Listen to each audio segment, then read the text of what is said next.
RLP BJP की एक शाखा थी। अच्छा। वो शाखा का लाडो भाग्यो रो एंड जॉनी टोटला है मोहबिड़ा में, जॉनी टोटल बीजेपी में है। घर घर नल कनेक्शन, नल तो लगा दिए पर पानी की एक भी बूंद नहीं है अभी तक। उम्मीदवार बेनीवाल विधानसभा चुनाव हारे थे, उनकी सहानुभूति नहीं मिल जाएगी उनको और ये अपना खेल बिगाड़ नहीं देंगे बीजेपी। हम लोग जहां भी जा रहे हैं वो जनता की एक ही शिकायत रही है, क्योंकि कृषि राज्य मंत्री रहे, किसानों के लिए कुछ नहीं। दोस्तों नमस्कार, चुनावी चर्चा को लेकर द खटक की टीम हर जगह जा रही है और आज हम लोग बाड़मेर के जिला मुख्यालय में चुनावी चर्चा कर रहे हैं, लोगों के पास जा रहे हैं, लोगों की क्या राय है उनसे, लोगों से जान रहे हैं। तो हम बात करेंगे, यहाँ पे काफी लोग हैं। सर क्या नाम है आपका? पद्माराम जी। पद्माराम जी, इस बार क्या माहौल है बाड़मेर और जैसलमेर की जनता की? आमतौर बात करें लोकसभा क्षेत्र की, क्या माहौल है? माहौल बहुत अच्छा है, भारतीय जनता पार्टी के पक्ष में माहौल है। मोदी जी की लहर चल रही है चारों ओर, सिर्फ एक ही नारा, मोदी मोदी मोदी।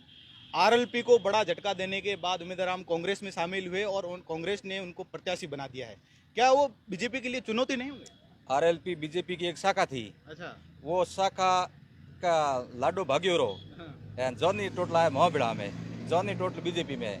आम जनता टोटल आरएलपी वाली बीजेपी को सपोर्ट करेगी। अब बाकी गया था उम्मीदवार एक अकेला गया है, बाकी जनता उम्मीदवार के साथ में नहीं गई है। मैं बात करूं सीमावर्ती जो इलाके हैं वहां की जनता के, हम लोग हमारी टीम जब बात करने पहुंची तो वहां की जनता की एक ही है कि पानी और लाइट को लेकर जो केंद्रीय मंत्री है उन्होंने कुछ भी काम नहीं करवाया। जल शक्ति मंत्री भी बीजेपी के हैं, उन्होंने भी कुछ काम नहीं करवाया। काम पिछली कांग्रेस सरकार थी और मोदी जी सरकार ने 33,000 करोड़ रुपया राजस्थान सरकार को दिए। राजस्थान सरकार उसमें 5,000 करोड़ ही खर्च कर पाई, बाकी पैसा वो खर्च भी नहीं कर पाई। अब भारतीय जनता पार्टी की सरकार है, ऊपर भी सरकार है भारतीय जनता पार्टी की, नीचे भी भारतीय जनता पार्टी की सरकार है, डबल इंजन सरकार है। आने वाले टाइम में 2 साल में घर घर नल कनेक्शन, घर घर नल कनेक्शन, नल तो लगा दिए पर पानी की एक भी बूंद नहीं है अभी तक। पानी पहले पानी की एसआरए बढ़ेंगी बड़ी बड़ी, उनमें पानी भरा जाएगा और नल के मार्फत हर घर में टूटी लगेगी और हर घर में पीने का मीठा पानी मिलेगा। ये इस बार क्या समीकरण बैठेंगे? समीकरण बहुत अच्छा है। अब की बार 400 पार। मैं बात करूं 400 पार की, आप बात बोल रहे हैं तो बाड़मेर की ही बात करूं तो जो बीजेपी से बागी होकर शिव विधानसभा से रविंद्र सिंह भाटी है, जो चुनाव लड़ा था और जीत भी गए थे और अभी उनकी देवदर्शन यात्रा भी चल रही है। क्या वो बीजेपी का खेल नहीं बैठ, क्योंकि समर्थन जैसे मुख्यमंत्री से बातचीत हो रही थी वो बातचीत बैठी नहीं है। रविंद्र सिंह शौरी बहुत सज्जन आदमी है, मैं उनकी भी तारीफ करता हूँ। वो अपना भविष्य निर्दलीय खड़ा होकर नहीं बिगाड़ना चाहते। वो हमेशा सरकार के साथ में रहेंगे, सरकार के साथ में रहकर काम करवा पाएंगे। सरकार के सामने विपक्ष में रहकर वो जनता का कोई भला नहीं कर पाएंगे। तो अभी जो बैठक हुई थी, बातचीत हुई थी, चार्टर प्रेल में साथ में गए हैं, फिर उनकी अभी तक बात बैठ क्यों नहीं रही है? बात उनकी बैठ जाएगी, उनकी बातें सब कंप्लीट हो रखी है। अब खाली फोटो ही देखना बाकी है, इंतजार है, जो अब जल्दी अपन फोटो देखेंगे। जल्दी फोटो आएगा बिल्कुल। सर क्या नाम है आपका? मेरा नाम धर्मेंद्र है सर। क्या माहौल है धर्मेंद्र जी इस बार? माहौल तो देखने के हिसाब से ऐसा लग रहा है कि कैलाश चौधरी की तो जीत फिक्स है। फिर भी 5 साल कार्यकाल कैलाश जी ने बिताए थे, उसमें थोड़ी मिसप्रेड हुई भी थी। ऐसी कामकाज नहीं हुए। काम तो हुए थे सर, काम बिल्कुल किए थे उन्होंने। ये जनता का कहना है, क्योंकि अब हम लोग जहां भी जा रहे हैं वो जनता की एक ही शिकायत रही है, क्योंकि कृषि राज्य मंत्री रहे, किसानों के लिए कुछ नहीं।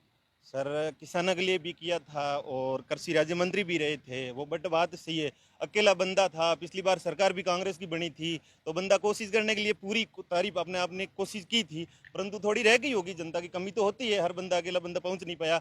इस बार सरकार बनेगी, बीजेपी की सरकार है, फुल बहुमत है, तो इस बार काम भी होगा। उम्मीदवार बेनीवाल विधानसभा चुनाव हारे थे, उनकी सहानुभूति नहीं मिल जाएगी उनको और ये अपना खेल बिगाड़ नहीं देंगे बीजेपी का? कुछ नहीं बिगाड़ सकते, उसके मतलब कार्यकाल थे, उसके पक्ष में जो वोटिंग थे वो थे आरएलपी के पीछे थे। वो आरएलपी वाले बंदे गए तो वो बंदा पार्टी छोड़ के गया तो सारे वोट बीजेपी के थे और बीजेपी के पक्ष में आएंगे। आरएलपी के वोटर है वो तो उम्मीदवारों के साथ ही रहेंगे ना? नहीं रहेंगे सर, वो पार्टी के ऊपर डिफेंड करता है। पार्टी के बंदे थे, उसके पक्ष में थे। अब सोशल मीडिया पर आप भी देखते हो कैसा माहौल है, कैसा नहीं है, और इस बार तो कैलाश की सीट फिक्स है। थोड़ी ही देर में उम्मीदवार बाड़मेर पहुंचने वाले सर, पहुंचने वाले, वेलकम है, बधाई है, वो बात राइट है, पर जीत तो वोटिंग अपने हिसाब से होगी। बिल्कुल।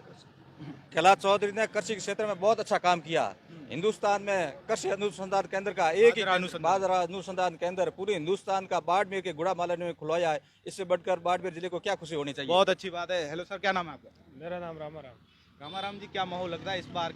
दो बड़े बड़े दिग्गज नेता सामने हैं। माहौल अच्छा है, बीजेपी के पक्ष में है, इसमें कोई दो राय नहीं है। और बीजेपी की डबल इंजन सरकार है और भाजपा सरकार में एमपी बनाकर हम डबल इंजन सरकार और एक मेरा एक सवाल है सर, आपसे का सवाल है कि इस बार दो बड़े नेता और एक ही समाज के वो नेता हैं, क्या जातीय फैक्टर यहाँ पे काम करेगा? जाट समाज पिछली बार कर्नल साहब को किस तरह वोट दिया आप सबने देखा था, उसी तरह बीजेपी को वोट करेंगे, मोदी जी के नाम पर वोट करेंगे। बिल्कुल सर, क्या नाम है आपका? केसाराम। केसाराम जी, क्या माहौल है बाड़मेर में? बहुत अच्छा माहौल है। कैलाश किसका माहौल है? बीजेपी का बहुत माहौल अच्छा। बीजेपी का माहौल है। हाँ, बीजेपी ने क्या क्या काम करवाए अभी तक? काम तो बहुत चल रहे हैं वैसे भी। बिल्कुल। देखिए, अभी और लोगों से हम लोग बातचीत करेंगे, क्योंकि यहाँ पर तो ये लोग बोल रहे हैं कि काम तो हुए नहीं पिछले, क्योंकि पिछले साल सरकार जो थी वो कांग्रेस की थी, अब डबल इंजन की सरकार बनी है, अब काम ही काम होंगे, इन लोगों का कहना है। जुड़े रहे हमारे साथ द खटक के साथ। धन्यवाद।